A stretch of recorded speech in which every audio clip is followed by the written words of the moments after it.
Making proteins. Transcription takes place in the nucleus. So when we zoom in, there's a DNA strand. Transcription takes place with the help of RNA polymerase. In this process, enzymes use one of the strands of DNA to produce a messenger RNA strand. Messenger RNA is produced in order to protect the regular DNA of the cell. Protein called transcription factors bind specific sequence within the gene, which is also known as promoter, and causes two strands of DNA to be apart.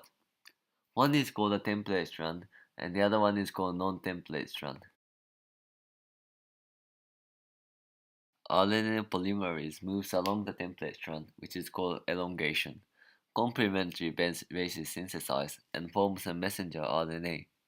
When RNA polymerase reaches the end of the gene, RNA polymerase and the messenger RNA disconnect. In order to complete the protein making process, the mRNA needs to leave the nucleus. The cell does not want to make the DNA leave the cell because that could damage the DNA. The cell only has two copies of DNA in it. If either of the copies of DNA are damaged, there could be future consequences when other proteins need to be made or when the cell needs to divide. The messenger RNA exists in the nucleus and enters the cytoplasm where it will find a ribosome. The ribosome is a protein that constructs other proteins according to the instructions on the mRNA. Each transfer RNA is linked to a particular amino acid.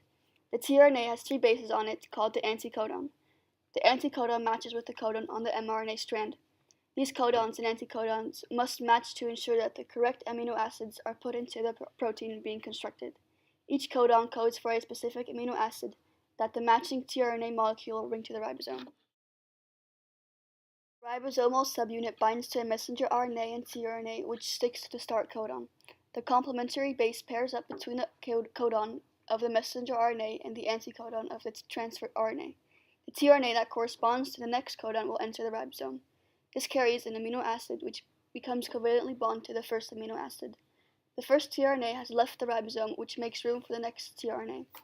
The new amino acid links the first two, and this process continues. This forms a polypeptide chain. This process will finish when there is a stop codon, at which point the polypeptide will swim away.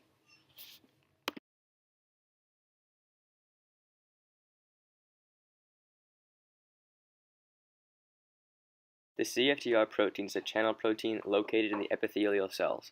Channel proteins are responsible for allowing external atoms or molecules to leave and enter the cell. The CFTR protein is specifically responsible for the movement of chloride across the cell membrane. This is important because by moving chloride ions in and out of the cell, the protein can also dictate how much water enters and leaves the cell.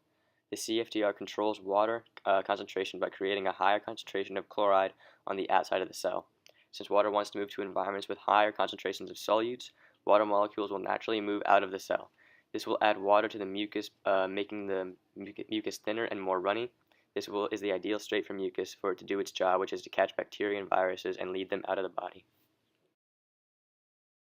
However, CFTR protein could have different structure which enables chloride to pass through the protein. That means that any water inside of the cell will stay inside, which causes mucus to be harder and more sticky. Therefore, the organs such as lungs are going to get filled with sticky and watery mucus, which causes the symptoms of CFTR like difficulty in breathing and digesting. Thank you.